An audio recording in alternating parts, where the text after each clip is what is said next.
کہتے ہیں کہ ایک بادشاہ نے ایک رفو گر رکھا ہوا تھا۔ وہ کپڑے نہیں باتیں رفو کرنے کا ماہر تھا۔ وہ بادشاہ سلامت کی ہر بات کی کچھ ایسے وضاحت کر دیتا کہ سننے والے سر دھننے لگتے کہ واقعی بادشاہ سلامت نے صحیح فرمایا۔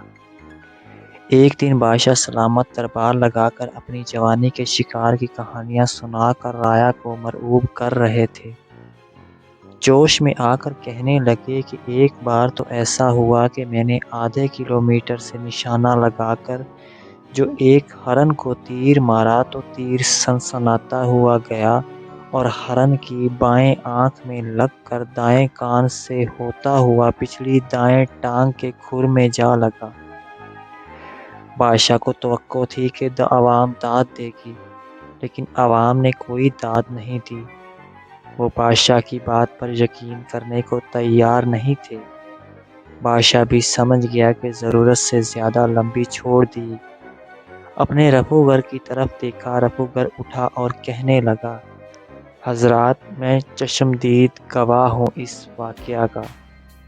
دراصل بادشاہ سلامت ایک پہاڑی کے اوپر کھڑے تھے اور ہرن بہت نیچے تھا۔ ہوا بھی موقف چل رہی تھی، ورنہ تیر آدھے کلومیٹر کہاں جاتا ہے۔ جہاں تک تعلق ہے آنکھ، کان اور کھر کا، تو عرض کر دوں کہ جس وقت تیر لگا ہرن دائیں کھر سے دایاں کان کھجا رہا تھا۔ عوام نے زور زور سے تالیاں بجا کر داد دی۔ اگلے دن رفوگر بوریا بستر اٹھا کر جانے لگا۔ بادشاہ پریشان ہو گیا، پوچھا کہاں چلے؟